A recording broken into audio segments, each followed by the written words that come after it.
48 years later, the organization they founded that night operates in over 80 countries.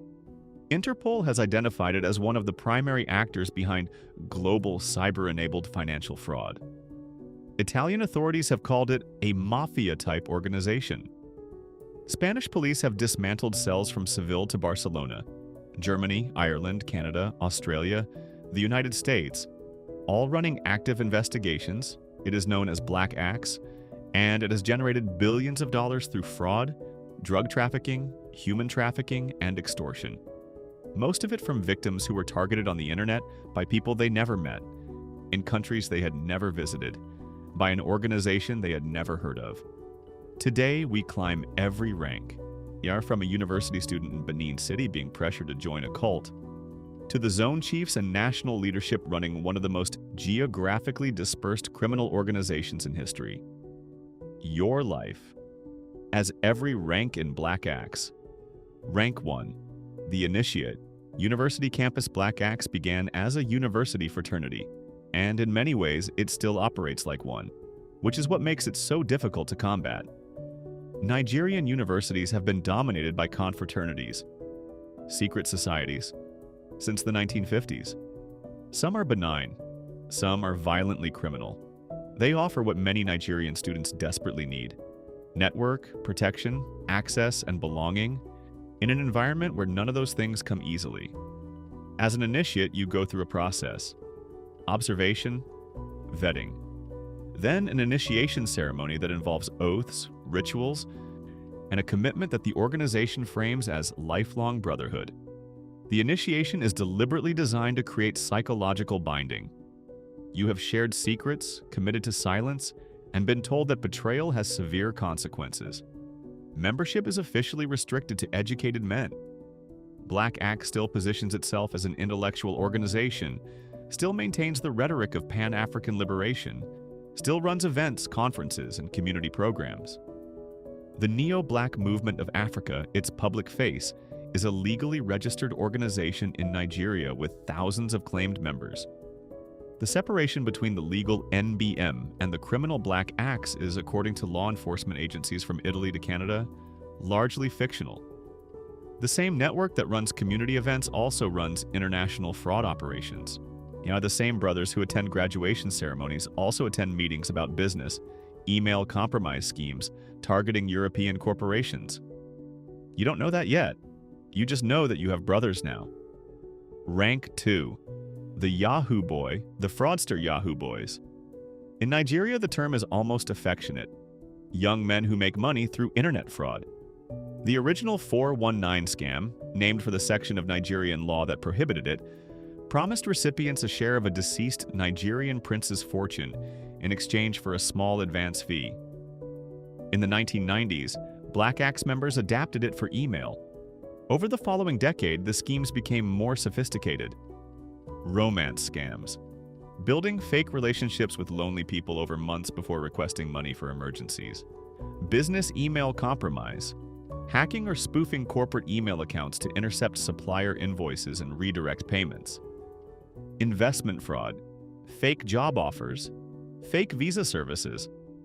The fraud is not random. It is organized, trained, and systematized within the Black Axe network. Senior members teach junior members the techniques. Scripts are shared. Successful approaches are distributed. Black Axe functions, as one German private investigator described it, as a LinkedIn for criminals. A professional network where criminal skills are taught, refined, and shared. Interpol estimates that Black Axe-linked fraud costs its victims billions of dollars annually. U.S. victims alone lose between $1 and $2 billion per year to Nigerian fraud rings. Most of it is never recovered. The individual fraud operator, the Yahoo Boy, keeps a portion of what he steals. The rest flows upward through the organization. Rank 3. The Enforcer, violence at home. The international image of Black Axe, the sophisticated cyber fraud network operating invisibly in Europe and North America, is only one face of the organization. In Nigeria, Black Axe is something else entirely. Images of rivals' corpses appear regularly on social media. Intergang warfare between Black Axe and rival confraternities like the Eye Confraternity and Buccaneer Confraternity has left hundreds dead over the past 2 decades. The 1999 massacre at Obafemi Awolowo University, in which 40 Black Axe members killed 5 students and injured 11, is one of the most documented incidents, but far from the only one. The enforcer operates primarily in Nigeria. His job is territorial control, debt collection, and elimination of rivals. He is the reason that ordinary Nigerians fear confraternities. He is the reason that recruitment often involves coercion rather than invitation. You don't always choose to join. Sometimes you are told to join. The violence in Nigeria and the fraud overseas are connected not just through organizational membership, but through funding. Money earned through fraud abroad is invested in Nigeria, in legitimate businesses, in political influence, in the capacity to maintain violent control of territory.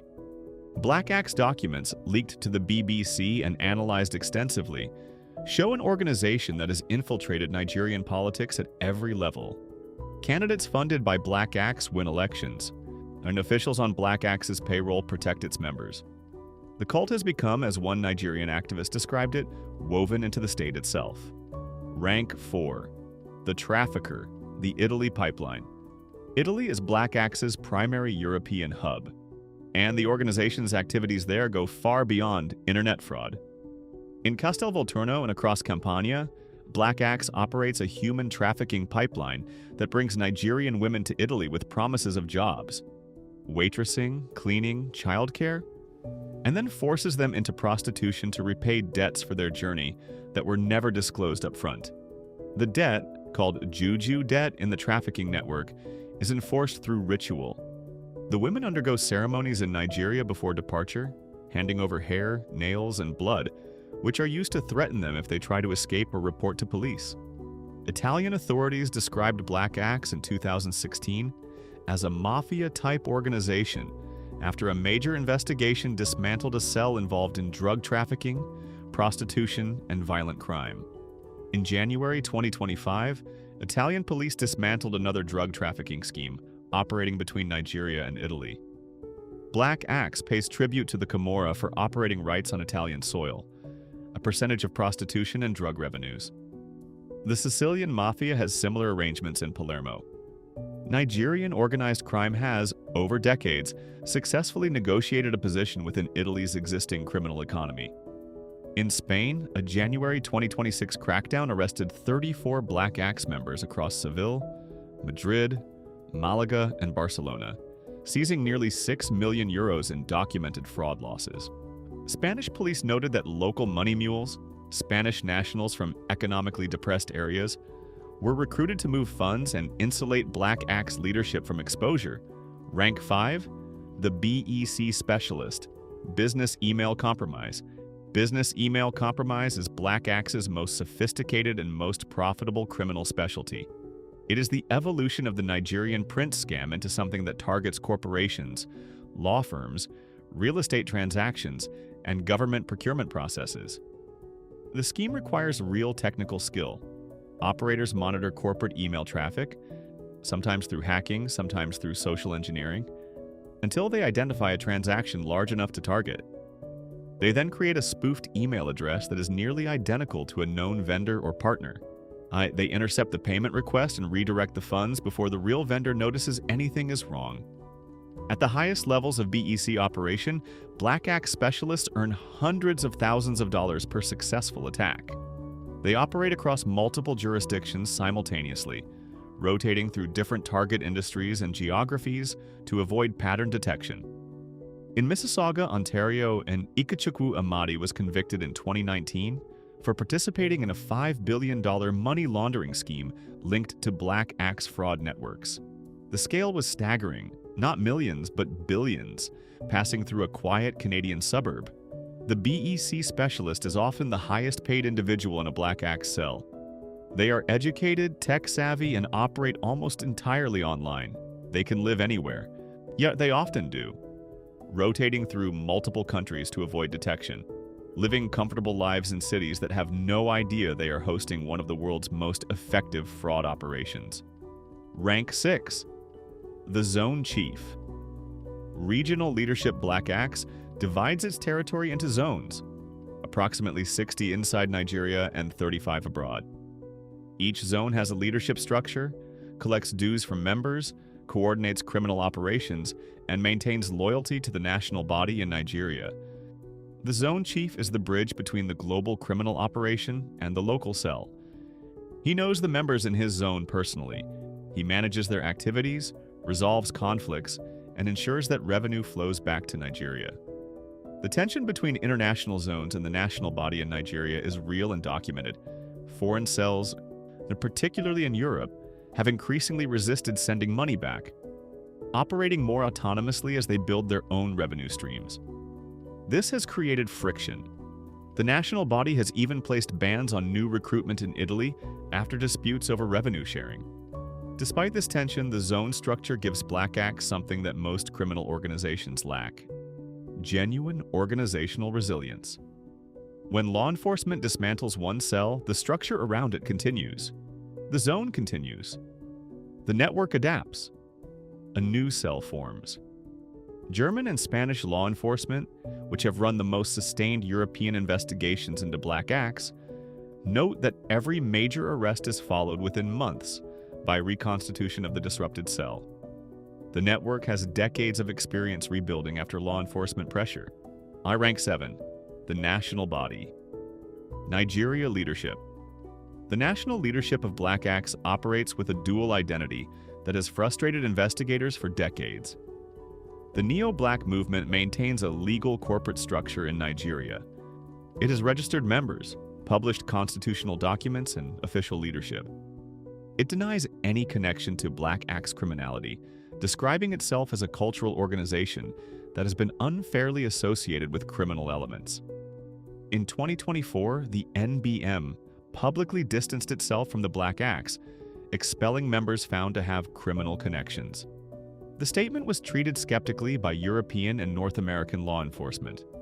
Leaked documents analyzed by the BBC showed that the national body received dues from zones internationally, allocated slots in Nigerian state government employment to NBM members in exchange for political support, and had members at every level of Nigerian political life, from local government officials to national politicians.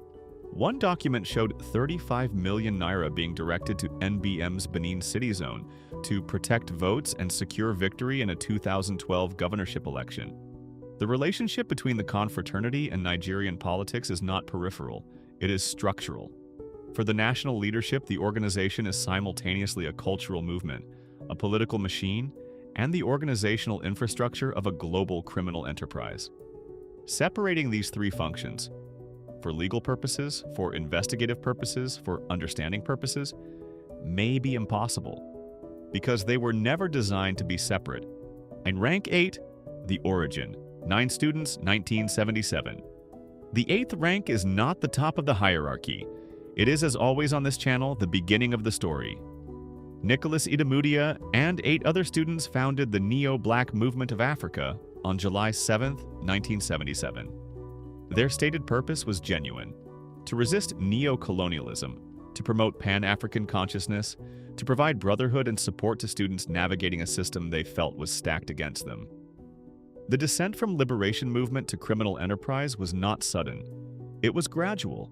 The confraternity structure that dominated Nigerian universities was already corrupted by violence and criminality.